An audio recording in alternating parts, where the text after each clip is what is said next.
Hello, good morning, students. We're going to start with the fourth module, that is pneumatic power system. Okay.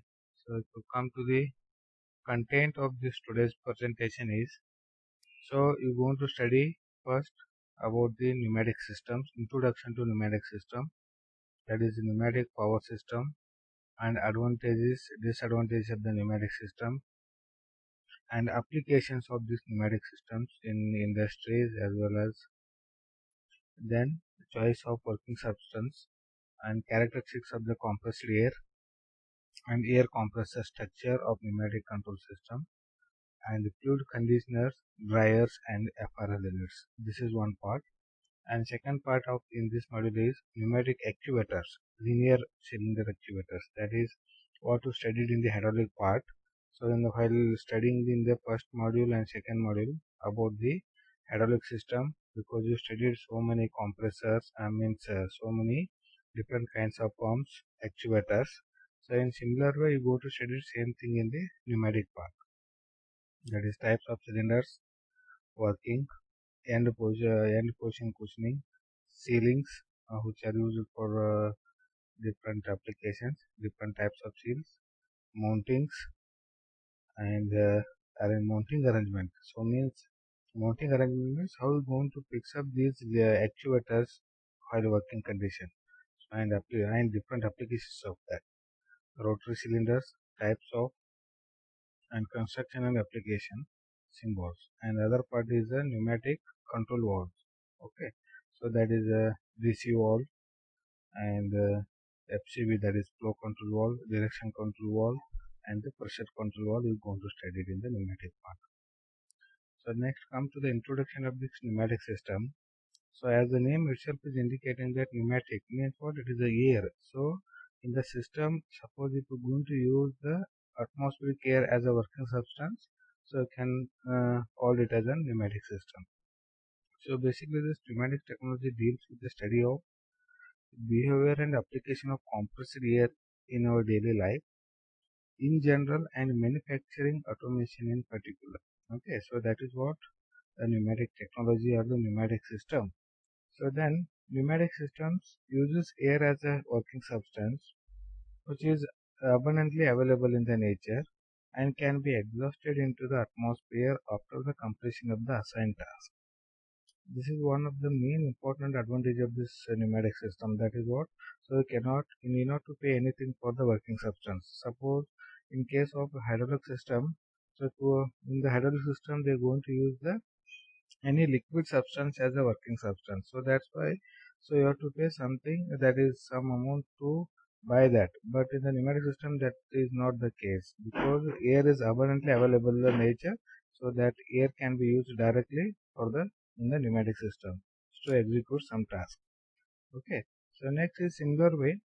So what we studied in the hydraulic part, that is the different components of the hydraulic part what we studied. In similar way, it is the components, different components of the pneumatic system. We just go through this block diagram. So it is containing so many components. So you can start with this air filter. So it is the first part. Okay. So through that air filter, air will get passed through, and then the second component. First, I'll just detect all the components: air filter, air compressor. So air compressor is in terms connected with the motor. So okay. So then after the compressor, there is a air cooler. So next is a storage tank. So here you're going to store the compressed air. So from the compressed air or the reservoir, you can supply to the actuator. Okay, so here, so it is uses so many valves here, direction control valve. So you can control the direction of the compressed air. And this is the end component in the hydraulic or pneumatic part. It is the actuator. So where exactly converting this compressed air into the linear motion here. So means hydraulic power is converted into the pneumatic, that is the mechanical power. Okay, so that is the end component, that is the actuator. So these are some 6 to 7 components. So just I will explain how this basic components of the pneumatic system will work. So that is the name itself is indicating air filter. Filter means what? It helps to separate the contaminants from the air, because you are using the working substance directly from the atmosphere, because in the atmosphere so many impurities are there in the air. So in order to separate that, so first you can pass through the air filter. So once it is passed through the air filter, the larger particles of component impurities will get separated here. Then it will goes to the compressor. So here it is a compressor. It is of different types of compressor available. So that is single cylinder, multi-cylinder. So like that, this air compressor. So in turns, because in order to run the compressor, you have to supply the power. So that power can get it from the motor. So this compressor is connected to the motor. So you can supply the electrical supply input to the motor. Then automatically the compressor will run and it will compress that atmospheric air into the required pressure. So then you know that generally if the air will get compressed, what will happen? Its temperature will get rise, and whatever the moisture content, because normal atmospheric air is containing the some portion of moisture. So due to compression, it will get condensed, and air will get temperature of the air will get increases. So in order to cool, in order to bring back to the original temperature, atmospheric temperature, that you can pass through the air cooler. Okay, so after the compression, the compressed air from the compressor it will pass through the air cooler to cool, or you can extract the some amount of heat energy from that, and then it will directly goes to the reservoir and you can store it here. And whenever it is required, so you can make use of that compressed air from the reservoir for some application. Okay, so here it is a direction control valve, and in between that is the air to atmosphere in order to, because it will pass through the actuator, so it will perform the required output work. Then again that air working substance, that is air you can directly leave into the atmosphere. You cannot recycle, means you cannot reuse the same air in every cycle.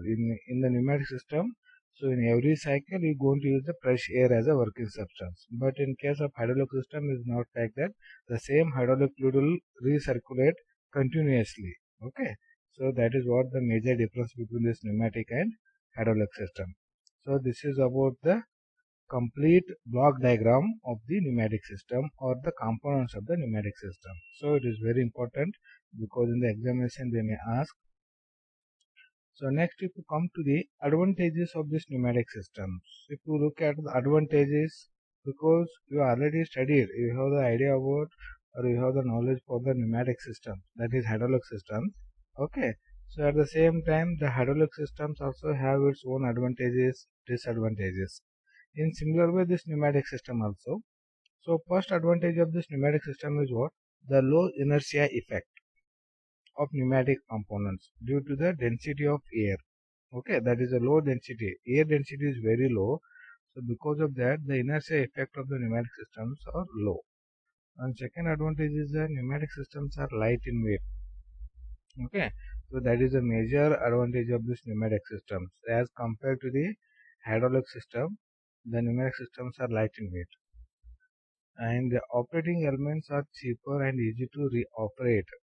Okay, so in the pneumatic system, the whatever the components or the elements what you are using, so those components or elements are very cheap and they can be operated very easily. Okay, then the next is power losses are less due to the low viscosity of air, high output to weight ratio, and pneumatic systems offers a safe power source in an exclusive environment. Leakage is less and does not influence the system. Moreover, leakage is not harmful. So next, and then the disadvantage of the pneumatic system.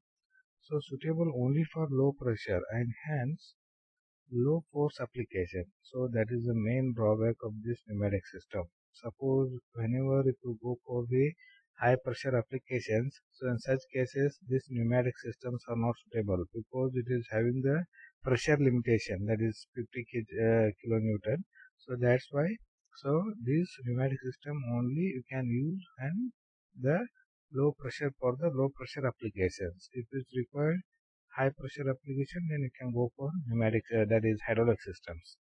That is one main drawback or the disadvantage, or you can say it is a limitation also. So second one is compressed air actuators are economical up to 50 kilonewton only.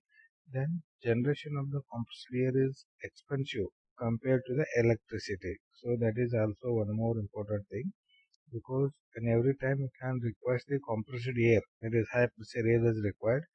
So that is one. So generation of air compressed air itself is a bit expensive.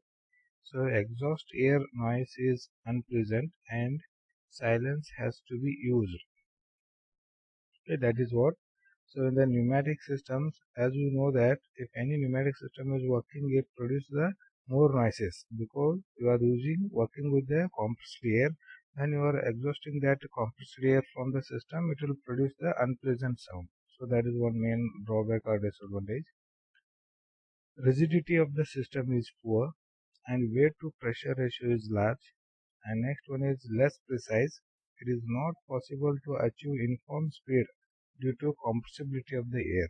Okay, so this is again a very important drawback, or you can call it as a disadvantage, that is less precise. So whatever the required output will not achieve all the time, because you know that air, whatever the working substance you are using in the pneumatic system is the air, so it is very compressible in nature. So it can compress at any extent, so that's why it not produce the required output at the end. So next last disadvantage is pneumatic system is vulnerable to dirt and contaminations. So these are the disadvantages. And then at the same way, because choice of working medium is very important, because choice of working medium means what? Working substance is air only, but how we going to choose that working substance for any system? So you can consider some points here. So first point is, when the system requires high speed, medium pressure, usually 6 to 8 bar, and less accuracy of position, so then pneumatic system is preferred. Okay, so when you can go for pneumatic systems or a hydraulic system, so that you can decide based on these following points. Suppose if you require high speed, okay, speed of the actuator and medium pressure, okay, so usually if the pneumatic system are suitable for only medium or low application. If you require, your requirement is high speed, medium pressure in the range of 6 to 8 bar, and accuracy is not important. Okay, in such cases you can go for pneumatic system. If the system requires high pressure and high precise, and the fluid system or the hydraulic system is suitable, and the power requirement is high, like an forging press, sheet metal press, it is impossible to use air system. Okay, so in such cases you can go for hydraulic oil is the only choice. Air is used where quick response of the actuator is required. Okay, so if the temperature variation range in the system is large, then use the air system may run into condensation problem and oil is preferred. Okay, if the temperature variation range in the system is large, okay, then the use of air system may run into the condensation problem, because with the high temperature the air will get condensed. So instead of that, you can go for the hydraulic system. If the application requires only medium pressure and high positional accuracy is required, then hydropneumatic system is preferred. Air is non-explosive. It is preferred where the fire, electric hazard are expected. Oil systems are more prone to the fire and electrical hazard and are not recommended in such application. Because air contains oxygen about 20% and is not sufficient alone to provide adequate lubrication for the moving parts and the seals. Oil is usually introduced into the air system near the actuator to provide the lubrication, preventing excessive wear and oxidation. Okay, so this is again one more important point, because in the hydraulic system what will happen, whatever the hydraulic fluid, that working substance what you are using, so that fluid itself is act as a lubricant. But in case of pneumatic system is not like that, because pneumatic air is not the a good lubricant. Okay, so that's why you can use some external lubricant oils in the pneumatic parts. Okay, so in order to avoid the friction, all those things and losses. So these are the some very important points you can consider while choosing any working substance or any system for some application. Either it may be a hydraulic system or it may be a pneumatic system. Okay, so you don't go for choosing the systems randomly. First, you can go through your limitation in the sense what type of work you required, whether you are working at a high speed or medium pressure or high pressure, whatever. So all that, by considering all those points, you can decide the system you can go for, which system, that is either you go for pneumatic system or a hydraulic system. Okay, so these are the points. And similarly, so very important theory question, every time they may ask in the examinations, final video examination, that is the characteristics of compressed air is nothing but what advantages of the compressed air. Okay, so in previous slides you've gone through the basic components of the pneumatic system. So in that, the one very important component is the compressor. Through that compressor you're going to get the compressed air, or required compressed air for the application. Okay, so that compressed air you're going to store it in the reservoir tank. Okay, so what are the advantages or the different characteristics of the such compressed air? You can just go through these different points. That is, first point is air is available in unlimited quantities.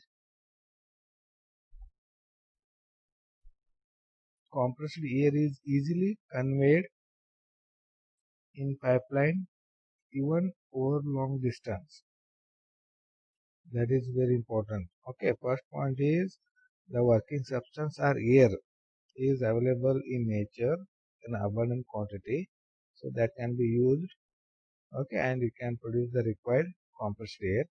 And second is, very important thing is, compressed air is easily conveyed in pipelines even over the long distance. You can supply this compressed air for the longer distance through the pipeline system. So that is very important. So, but this is not the case in hydraulic system. And third advantage is, compressed air need not be returned. It can be vented into atmosphere after it has performed the work. Okay, so that is third advantage, because you cannot recycle, or you cannot reuse the same air for every cycle. Okay, so once you complete the first cycle, that air will get uh, live into the atmosphere. And next point is, compressed air is intensive to temperature fluctuation. This ensures reliable operation and in extreme temperature condition. Compressed air is fast, so high operational speed can be attained. Operating elements for compressed air operation are of simple and inexpensive structure construction. Compressed air is clean. This is especially important in food and pharmaceutical, textile, beverage industries. Compressed air is intensive to temperature fluctuation. This ensures reliable operating even in extreme temperature conditions. Operating elements for compressed air operating are of simple and inexpensive conditions.